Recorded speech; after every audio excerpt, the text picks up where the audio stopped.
Olá, gente. Bom dia, boa tarde, boa noite. Eu sou Yasmin Castro, sou professora de literatura do Cursinho Solidário. Hoje a gente vai falar de renascentismo, mas eu quero falar de algumas coisinhas antes. Primeiro, na descrição aqui do vídeo vai ter o link do Drive com material, e tem muito material que eu vou falar aqui hoje que tá lá e é incrível porque é lista obrigatória, então tá disponível em domínio público, vocês não precisam comprar o livro, o que é sensacional. Aqui tem o meu e-mail, aqui na tela para vocês tem o meu e-mail, e também tem o e-mail do cursinho, caso vocês tenham alguma dúvida, questão, sugestão, pode mandar pra gente, pode comentar nesse vídeo também, a gente acaba vendo de alguma forma, mas pelo menos com o e-mail a gente tem contato mais direto, bom? Tem aqui também no final desse vídeo a playlist de literatura, que vai voltar algumas aulas que eu já dei, e como esse assunto é um assunto que estava presente em alguma das minhas outras aulas, eu sugiro que vocês assistam. A aula de arcadismo, por exemplo, aulas de barroco. Eu vou ler para vocês o soneto de Shakespeare, que é mais ou menos dessa época. Eu vou ler a tradução do Dom Miro Piceta, mas é muito bom também. Possui meu amor próprio todo o olhar, toda a alma e toda e cada parte e ação. E este é meu pecado, não tem paz, pois sua raiz penetra o coração. Mais belo rosto do que o meu não veio, nem forma tão perfeita e essência pura. Por mim, eu mesmo o meu valor tracejo. Ninguém igual existe em estatura. Mas quando o espelho a mim me mostra bem, com manchas, rugas, mais do que curtido, na contramão o meu orgulho vem. Amar em si não faz nenhum sentido. És tu, meu eu, que eu louvo em meu favor. A minha idade tem o teu esplendor.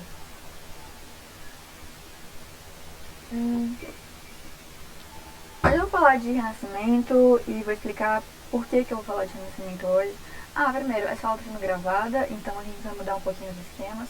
Eu estou muito ansiosa com esse esquema novo de aulas gravadas, era uma coisa que a gente pensava que podia melhorar a qualidade das aulas do cursinho, e até a imagem agora vai melhor do que a transmissão, dá menos problema, mas é um esquema mais trabalhoso, então seria muito bom se vocês dessem um retorno pra gente, pra ver se tá funcionando mesmo, porque dá mais trabalho, tem que editar e tudo mais, gravar antes, então eu tô fazendo isso fora do meu horário comum de aula, e tem que carregar no YouTube e tal. Então, assim, se funciona melhor pra vocês, é bom a gente ter esse retorno pra gente poder entregar o melhor, assim, de nós, do cursinho.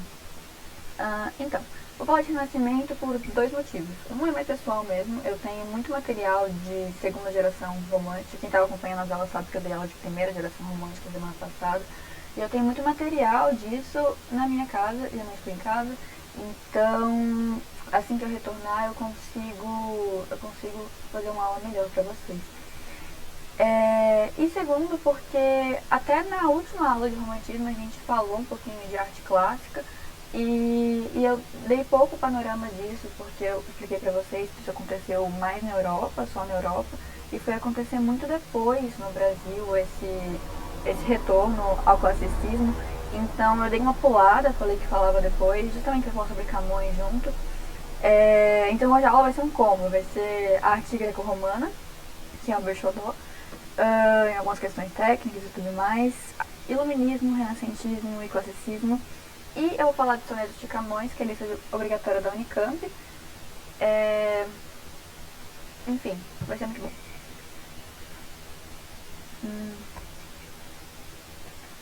Tô travando um pouquinho. Acontece. Ok, contexto histórico. Como eu disse, é um movimento que acontece mais na Itália, Europa, pelo século XVI.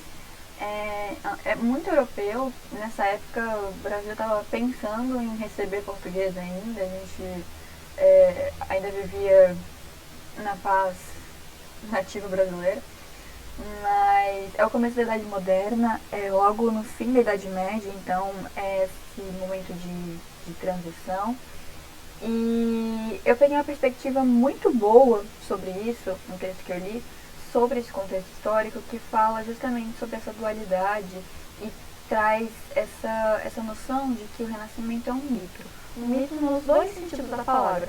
apesar de a gente estar com essa palavra meio podre agora, mas nos dois sentidos originários da palavra, tanto no mito de ser extraordinário quanto no mito de ser mentira. Mas antes disso eu queria falar um pouquinho também da prensa de Gutenberg, que foi um marco importante para o Renascimento, que a gente começa a ter os livros impressos, né? E aí eu até deixei aqui para vocês o link, se vocês clicarem aqui, vocês conseguem abrir o link do YouTube, que é como funcionava a prensa, porque eu sou muito curiosa, achei muito interessante. E o que aconteceu? Quando a gente tem um exemplo da impressão, a gente tem os livros que começam a ser impressos, a gente para de ter aquela necessidade dos copistas, né? Porque, mano, olha o trampo. Mas os caras tinham que escrever um livro que eles queriam para poder dar para outra pessoa e tal, então tinha gente para escrever. E nossa, não rolê isso, né? Então com a prensa os livros começaram a ficar mais baratos e começam a ser compartilhados. E aqui abre até dois diálogos, tanto o diálogo de que por que a literatura falada era tão importante antes da prensa, justamente porque você não tinha difusão de literatura escrita, tinha que ser literatura falada. Então, nesse ponto do Renascimento, a gente começa a ter uma difusão de literatura escrita. E a gente pode voltar também naquele diálogo sobre reforma e contra-reforma, que a gente falou um pouquinho na aula de Barroco, justamente esse momento em que a igreja católica começa a ser desconstruída, porque nós temos as Bíblias sendo traduzidas, impressas e compartilhadas, as pessoas liam a Bíblia porque, enfim, era da cultura delas. Então, a gente tem primeiro esse mito, esse momento histórico extraordinário, porque ele é construído nessas bases de metáfora, nessa ideia de que o Renascimento é uma luz, é um momento fantástico, é uma ruptura tremenda. Então a gente trata como uma era de regeneração, restauração, todos esses reis, né? Reabilitação e principalmente rememoração. Então a gente volta a um passado distante, a um passado que a gente seria um passado mais iluminado, um passado antropocêntrico. Esse caminho pela luz, esse interesse pela arte clássica. Então isso é uma reforma, mas aí a gente vai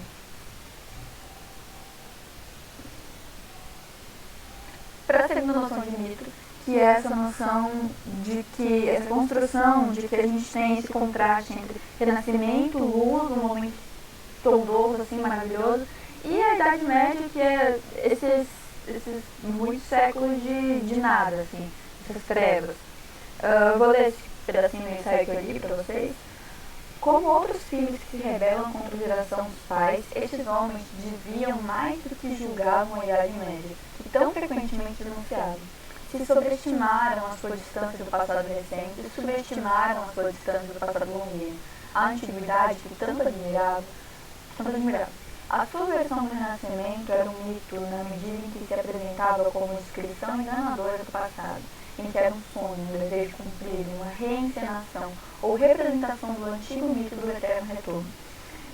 O que o Peter Bruegel está falando é que a gente, assim como na história, a literatura ela é um momento dentro do tempo. Então, apesar de o Renascimento ter sido um momento de ruptura, de ter sido um renascimento, ainda assim a gente está falando de homens que estavam naquele período, que faziam parte, que eram construídos pelo seu tempo. Então é meio errôneo a gente pensar que esses caras acordaram um dia e falaram: não gosto mais disso aqui, eu não sou homem da Idade Média, a gente vai mudar tudo. Não, eles eram homens que estavam sendo construídos dentro da Idade Média. Tanto que até o modelo literário de Maquiavel, por exemplo, no Príncipe, é um modelo que era comum na Idade Média. E aí a gente tem essa ruptura de conceito, mas a gente não pode pensar que as coisas aconteceram instantaneamente, as coisas acontecem numa linearidade. E as pessoas se interessavam por arte clássica, por Grécia Antiga, tanto antes quanto se interessavam depois dos renascentistas. Esse estereótipo de grande momento histórico, ele reforça uma noção que a gente tem de superioridade ocidental. Então a gente pensa em Grécia, Roma, Revolução Científica, Iluminismo, Individualismo, e essas coisas fazem que a gente imagine que não existe história para além disso, que não existe cultura, que não existe Oriente, que não existe outras noções, outras construções. Muitas das coisas que os renascentistas criaram, ou que a Revolução Industrial criou, são coisas que foram pegas e vistas com outros homens, homens de outras culturas, mulheres de outras culturas, noções, literaturas, presentes em outras histórias. Então, se a gente fica bitolado com arte clássica, renascentismo, um grande momento, e a gente só é alguma coisa porque a gente deixou a Idade Média para trás, a gente se iguala a homens que fizeram isso muito errado, a mitos que fizeram isso muito errado. Hitler tinha essa noção de estética superior ocidental e ele não gostava da arte que estava nascendo durante a Segunda Guerra Mundial. Ele abominava e dizia que era coisa de doente e tal, que era essa arte surrealista. Então, mano, é perigoso demais a gente ficar babando ovo pra esses caras, sabe? Tem muita coisa pra além e esses caras eles são construídos dentro da história. Então a gente não pode esquecer disso também. Mas vamos seguir. Características do Renascimento. O classicismo é uma das características mais fortes da cultura renascentista, que é justamente esse retorno aos ideais estéticos e morais e artísticos da Grécia e da Roma. Como eu falei pra vocês quando a gente estava falando de arcadismo, é muito mais da Roma, está muito mais próximo da Roma, essa noção de moral, porque enfim era algo que estava um pouquinho anterior a ele, mas tinha uma admiração de leitura muito grande dos gregos também. Então a gente conhece muito mais hoje cultura grega, porque esses caras usavam a Grécia como um laboratório, mas muito da moral, muito da construção que foi feita era de cultura romana, de latim, enfim, o latim permaneceu pela igreja, né? Então, isso tudo é Roma. A gente tem a valorização do homem, a luta pela perfeição, pelo ideal, eu vou explicar isso melhor daqui a pouco. Figuras mitológicas, tem esse reflexo, nas figuras mitológicas tem esse reflexo de uma sociedade que já é letrada, né? Porque não eram figuras mitológicas, apesar de a gente vai ver isso em Camões, que também tinham figuras mitológicas do momento, eram figuras mitológicas de tempos antes, daqueles poetas anteriores, de Virgílio, de Homero.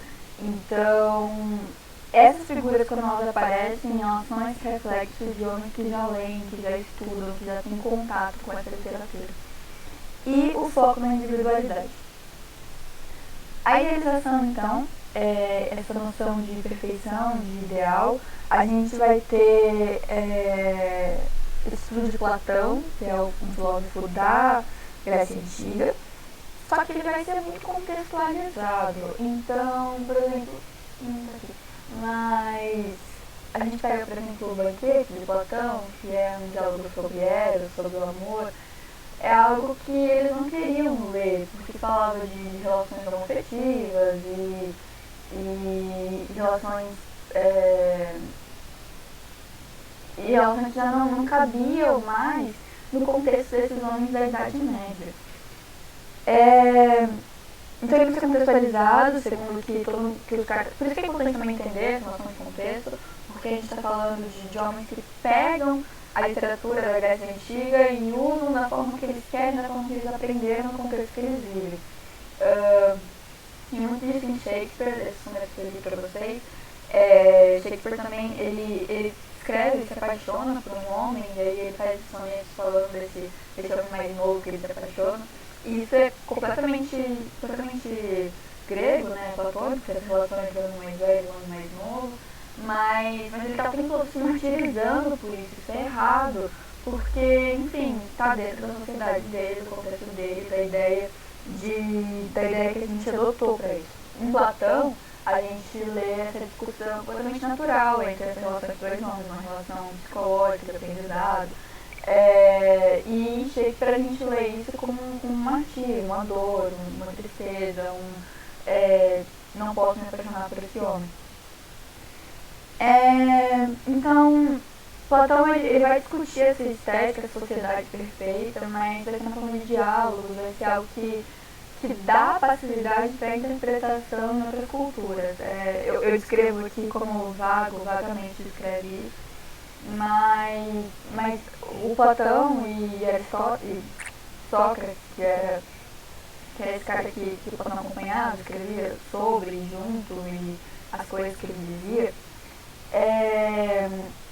eles trabalhavam com essa forma dialogada, com essa conversa, com levar a entender, levar a acreditar. Então, Sócrates, ele dizia, né, que só sabia que nada sabia, sei que nada sei. Porque justamente ele não defendia ser dono de uma verdade, de um estética ideal, mas ele defendia levar as pessoas a pensar sobre aquilo. Diferente, por exemplo, de Aristóteles, que vai ser um mestre da organização, do catálogo, que vai colocar as coisas exatamente como ele achava que deveria ser. Platão e Aristóteles são esses mestres de...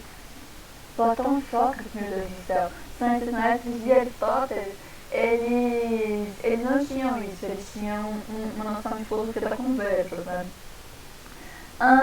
Então, esses cientistas se adaptaram com uma estética perfeita, com moralismo também.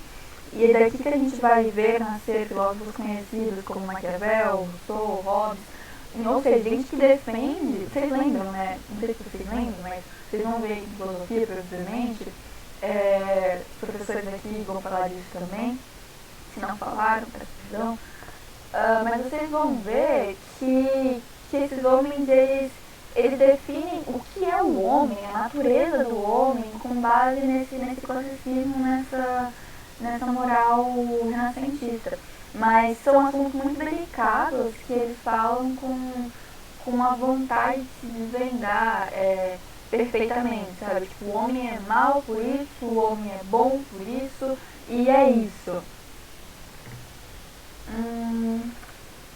Agora, então, a gente vai falar dos sonetos de Camões, que é esse homem dentro desse período. Camões. Características da lírica camoniana. Calma, vou voltar. Camões, ele é de 1524 a 1580, é um poeta português. É o maior representante do classicismo português, que a gente conhece. E é autor dos Lusíadas, poema épico mais celebrado, provavelmente, da língua portuguesa, mais bem escrito, que é muito construído também sobre o poema do Virgílio, né, Eneida, mas também tem várias características dos poemas de Homero. Enfim, muito bom. Características da lírica camoniana. Lista obrigatória da Unicamp, Camões e Lista obrigatória da Unicamp, são 20 sonetos que são lista obrigatória da Unicamp. E eu deixei essa lista de sonetos que são pedidos, mais a lista de vários deles que são no domínio público, tá tudo no Drive, então eu vou deixar o link aqui, vocês confiram depois, porque, enfim, como eu disse, de graça. Incapabilidade de sentimentos da realidade, ideal de perfeição física e moral, figuras mitológicas, de conceito do mundo, amor platônico e a própria atividade poética. Eu vou explicar cada um desses tópicos com exemplos. Instabilidade dos sentimentos e da realidade.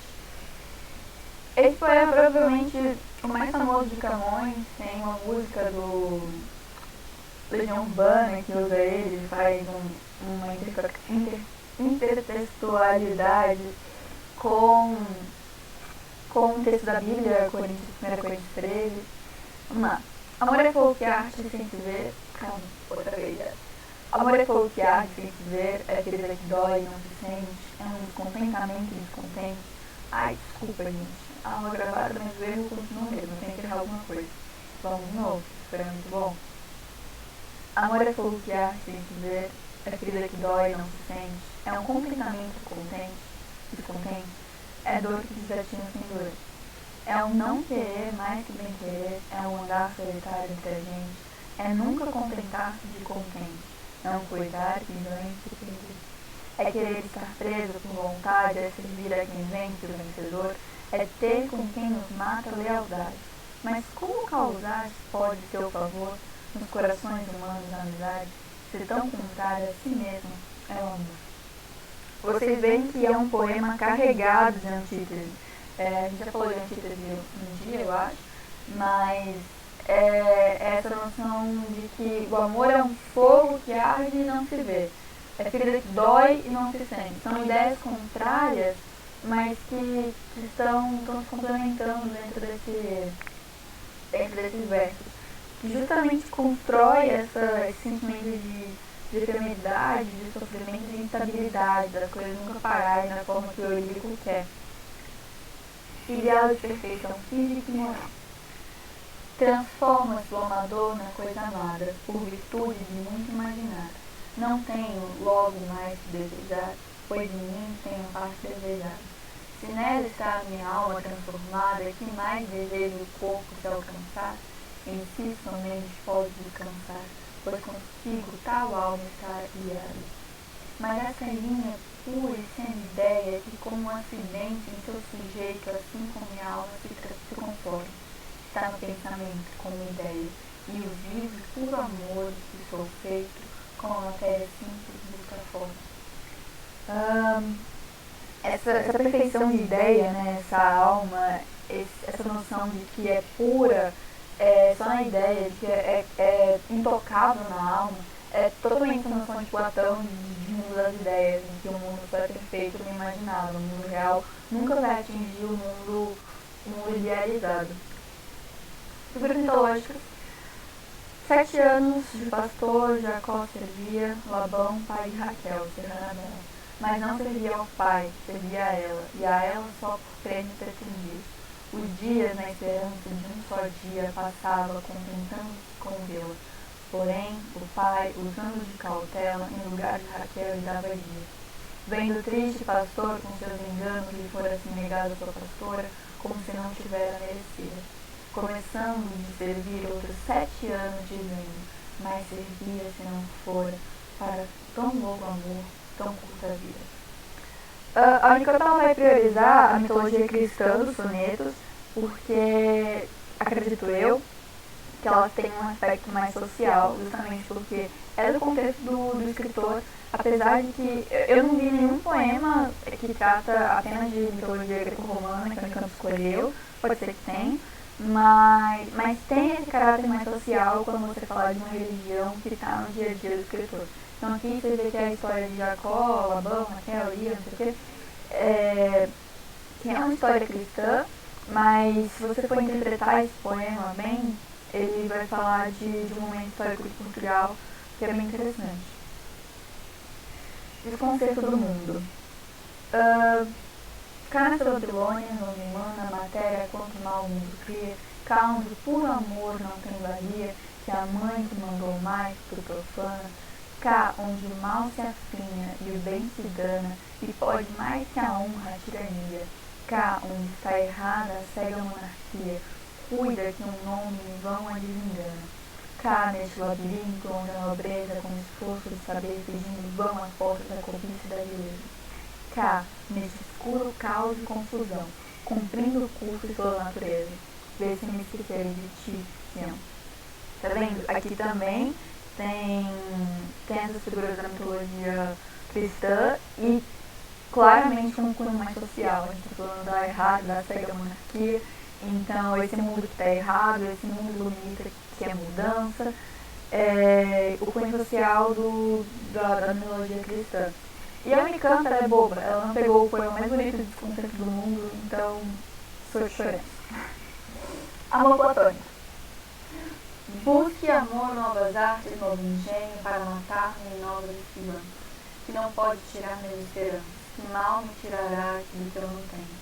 Olhai de que esperanças me mantenho, veja que perigosas seguranças, que não tem contrastes nem mudanças, andando em novo mar, perdido lento. Mas, conquanto não pode haver desgosto, onde esperança falta, lá me esconde. Amor, o mal que mata, não se vê. Que dias há que n'alma me tem posto. Não sei o que nasce não sei onde, vem não sei como, dói não sei porquê. Traz justamente essa perspectiva de que o amor é inalcançável, né? E quando você alcança ele, você quer algo novo. Porque é isso, o amor platônico é mais bonito quando ele não pode ser tido. O que a gente estava tratando com trovadorismo, que tinha aquele amor pela senhora que você não podia atingir. É mais ou menos essa temática desse soneto. Pedro da Amaro. Alminha gentil que te partiste, tão cedo dessa vida descontente, repouso no céu eternamente, vive ou cá nessa terra sempre triste. Se lá no assento etéreo onde subiste, de memória dessa vida se consciente, não te esqueças daquele amor ardente que já nos olhos meus tão puro viste. E se vires que pode merecer-te alguma causa, a dor que ficou, na mágoa sem remédio de perder, roga a Deus, que teus anos me encurtou, que tão cedo de cá me leva a ver, quão cedo teus olhos te levou. É triste essa história da Pedro da Amaro dele, ele sofre muito com isso, mas... Gente, eu vou correr, porque eu vou atrasado. Mas, depois eu conto pra vocês também. Eu queria colocar um poema sobre metalinguagem, mas ele, acho que esse aqui, né, aqui é uma aluna programada, fala um pouquinho disso também, mas ele também tem muito de escrever poemas sobre a própria atividade poética. Aqui, vou fazer uma live falando de sonetos de Camões, só sobre isso, tá no Instagram, eu vou deixar aqui disponível, vou deixar o link na descrição também do meu Instagram. Eu acho que a gente pode conversar muito melhor sobre isso, é um assunto muito interessante, fazer todas essas contextualizações, ver todas essas figuras que ele fala, e aí eu não preciso ficar correndo com tempo de aula. Então é isso, gente, sexta-feira, 4 horas, link na descrição.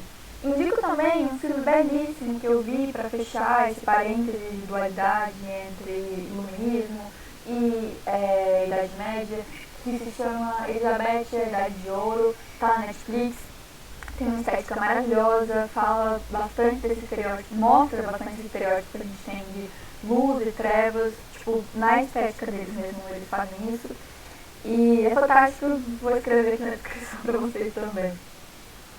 E aqui as referências que eu usei, acho que todos esses textos estão no Google Drive, então vocês podem ler, são bem interessantes. E é isso, gente. Obrigada por acompanharem até aqui. Um beijo.